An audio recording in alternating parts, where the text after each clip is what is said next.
اعوذ باللہ من الشیطان الرجیم بسم اللہ الرحمن الرحیم یا ایہا الذین آمنوا انفقوا من طیبات ما کسبتم ومما اخرجنا لکم من الارض ولا تیمموا الخبیث منہ تنفقون ولستم بآخذیہ الا ان تغمضوا فیہ واعلموا ان اللہ غنی حمید۔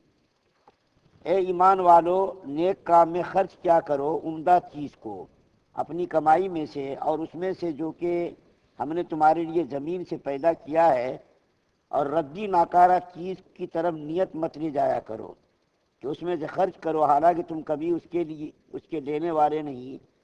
ہاں مگر چشم پوشی کر جاؤ تو اور بات ہے، اور یقین رکھو کہ اللہ تعالیٰ کسی کے محتاج نہیں، تعریف کے لائق ہیں۔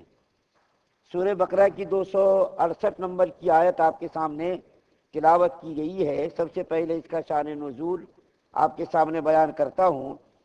حضرت براء بن عازب رضی اللہ تعالیٰ عنہ فرماتے ہیں کہ نبی کریم صلی اللہ علیہ وسلم نے مسجد نبوی میں ایک رسی لٹکا رکھی تھی۔ صحابہ کرام انصار جن کا کاروبار اور جن کی گزر بسر کا انتظامی کھجوروں پر تھا، وہ لوگ کھجور کے موسم میں کھجور کے خوشے توڑ کر لا کر کے اس رسی میں لٹکا دیتے تھے۔ تو اس میں سے بعض کنجوس قسم کے بھی لوگ تھے، تو اس میں سے رسی کھجوریں لا کر اس کو لٹکا دیتے تھے، اور ان کھجوروں سے اصحاب صفہ کے کھانے کا انتظام ہوتا تھا۔ اصحاب صفہ وہ لوگ تھے جو بالکل غریب قسم کے صحابہ تھے، مختلف علاقوں سے جو ایمان قبول کر کے آتے تھے، جن کا نہ گھر تھا نہ در تھا۔ وہ لوگ وہیں صفہ ایک چبوترا تھا، اسی جگہ وہ لوگ قیام پذیر رہتے تھے۔ اللہ کے رسول صلی اللہ علیہ وسلم کے وہ لوگ مہمان ہوتے تھے۔ کہیں سے صدقہ خیرات کا مال آیا تو اللہ کے رسول صلی اللہ علیہ وسلم ان کے لیے بھیج دیتے تھے، خود آپ شریک نہیں ہوتے تھے، کیونکہ نبی کے لیے صدقے کا استعمال کرنا ناجائز ہے۔ تو اللہ کے رسول صلی اللہ علیہ وسلم صدقے کا مال ان کے پاس بھیج دیتے تھے، اور آپ خود شریک نہیں ہوتے تھے۔ اور اگر ہدیہ اور تحفہ آتا تو اللہ کے رسول صلی اللہ علیہ وسلم خود ان کے ساتھ کھانے میں شریک بھی ہوتے تھے۔ تو غریب قسم کے لوگ تھے، ان کے کھانے پینے کا انتظام کچھ تھا نہیں۔ جو صاحب ثروت لوگ ہوتے تھے، بعد ان کے کھانے پینے کا انتظام کر دیتے تھے۔ اللہ کے رسول صلی اللہ علیہ وسلم بھی ان کی نگرانی اور ان کا انتظام فرماتے تھے۔ بس وہ لوگ دین اور ایمان سیکھنے میں 24 گھنٹے منہمک رہتے تھے، اللہ کے رسول صلی اللہ علیہ وسلم کی خدمت میں رہتے تھے۔ تو بعض صحابی کھجور جو ردی قسم کی ہوتی تھی اس کو لا کر کے لٹکا دیتے تھے۔ تو اللہ کے رسول صلی اللہ علیہ وسلم کے اوپر یہ آیت کریمہ نازل ہوئی کہ ردی مال میں سے صدقہ خیرات مت کیا کرو۔ یہاں ایک جملہ ہے طیبات۔ طیبات کے دو معنی بیان کیے گئے۔ ایک معنی یہ بیان کیا گیا عمدہ قسم کا مال۔ ایک تو یہ ہے کہ ایک آدمی کے پاس خوب مال ہے، چیزیں ہیں، لیکن ان چیزوں میں سے ردی قسم کی چیزیں وہ دوسروں کو دیتا ہے، تو اللہ تعالیٰ نے منع کیا کہ ردی قسم کی چیز مت دیا کرو، بلکہ عمدہ مال دیا کرو۔ اور ایک معنی اس کا یہ کیا گیا حلال مال، حرام مال مت دیا کرو بلکہ حلال مال دیا کرو۔ حرام مال کا صدقہ خیرات اللہ کے یہاں قابل قبول نہیں ہے، جیسا کہ میں نے کل آپ کے سامنے پورے رکوع کا خلاصہ بیان کیا تھا کہ صدقہ اور خیرات کی قبولیت کی 6 شرطیں ہیں۔ ان میں سے پہلی شرط میں نے بیان کی تھی مال کا حلال ہونا، پاک ہونا ضروری ہے۔ تو ایک آدمی کے پاس تو مال ہے، لیکن وہ مال اچھے مال کو خرچ نہیں کرتا بلکہ ردی اور گھٹیا قسم کا مال خرچ کرتا۔ اور ایک تو یہ ایک آدمی کے پاس کچھ ہے ہی نہیں ہے، اس کے پاس کچھ نہیں ہے لیکن جو کچھ ہے اس میں سے وہ خرچ کرتا، یہ الگ بات ہے، اس کے لیے وہی مال قابل قبول ہے۔ لیکن مال ہوتے ہوئے، اچھا مال ہوتے ہوئے گھٹیا قسم کا مال خرچ کرنا، صدقہ خیرات کرنا، اللہ نے اس سے روکا ہے۔ اور اللہ تعالیٰ کیا فرما رہے ہیں؟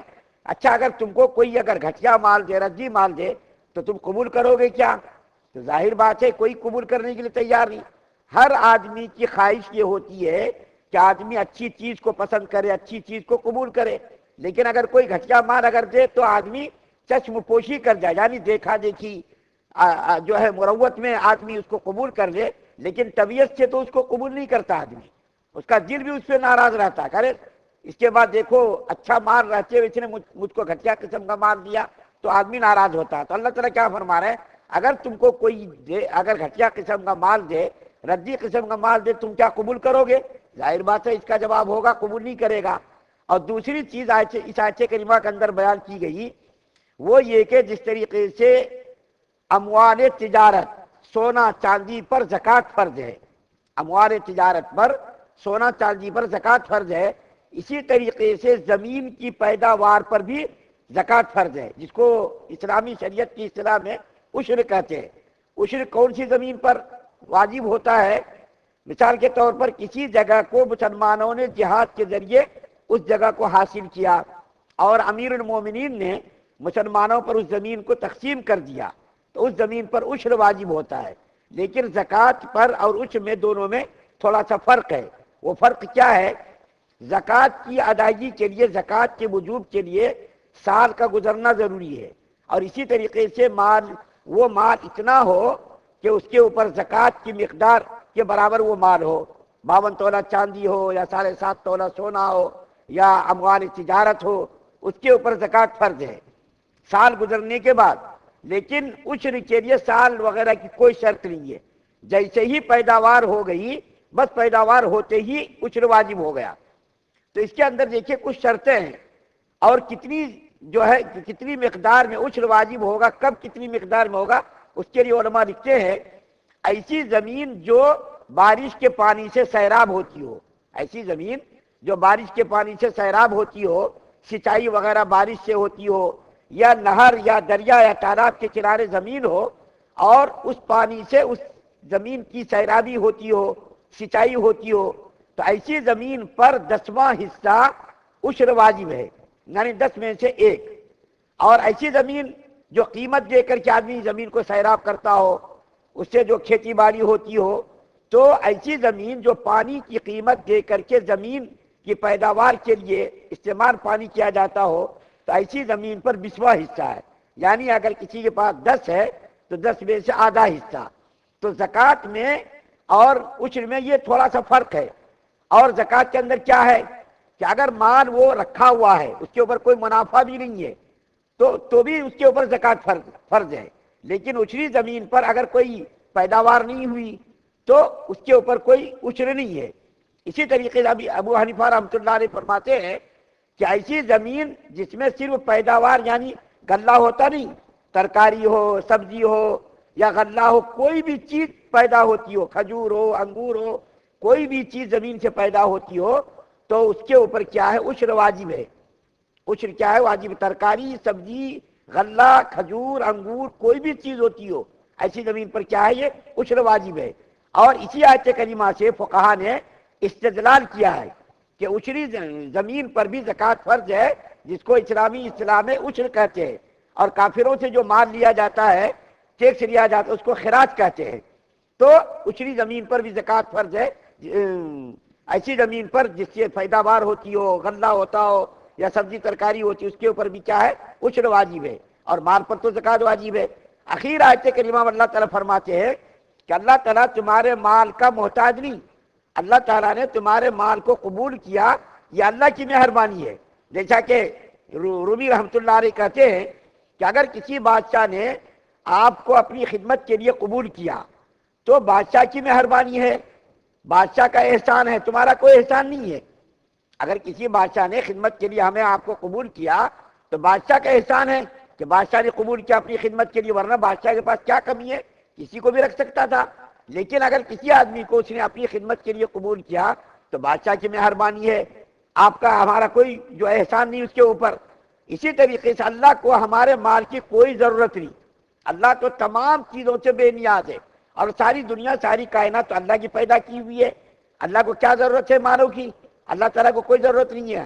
اللہ تعالیٰ کا احسان ہے کہ اللہ تعالیٰ نے مال دیا، ان مالوں میں سے یہ نہیں کہا کہ پورا مال خرچ کرو، بلکہ یہ کہا کہ اگر اچھلی زمین ہے تو 10واں حصہ، اور اگر تم پیسہ دے کر یہ پانی لے کر کے اس کی سینچائی کا انتظام کرتے ہو، اس کے اوپر 20واں حصہ ہے۔ تو اللہ تعالیٰ کا فضل ہے کہ اللہ تعالیٰ نے مال دیا، اور یہ نہیں کہا کہ بھائی تم پورا کا پورا مال خرچ کر دو، یہ نہیں کہا، بلکہ مال میں سے تھوڑی مقدار اللہ نے یہ کہا کہ اتنی مقدار میں تم خرچ کرو، اور باقی ضروریات کے لیے تم رکھ لو، اپنے بیوی بچوں کے کھانے کا پینے کا انتظام کرو، عزیز اقارب رشتے دار محتاج یتیم مسکین وغیرہ کے لیے بھی انتظام کرو۔ تو اللہ تعالیٰ ہمارے مالوں کو محتاج نہیں، ہم جو ہے نیکیوں کے محتاج ہیں. ہم اگر خرچ کریں گے اللہ کے راستے میں، اللہ کے بتائے ہوئے طریقے میں، ہم ہی کو نیکی ملے گی اور قیامت کے دن ہم کو وہ نیکیاں کام آئیں گی.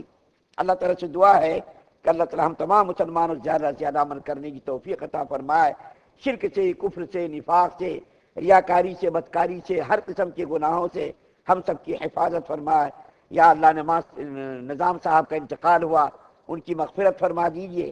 تمام مرحومین کی مغفرت فرما دیجئے. یا اللہ جو لوگ قرضوں پریشان حال ہیں ان کے قرضوں کا ادائیگی کی شکلیں پیدا فرما دیجئے. اور جو لوگ بیمار ہیں یا اللہ ان سب کو صحت و تندرستی عطا فرما دیجئے.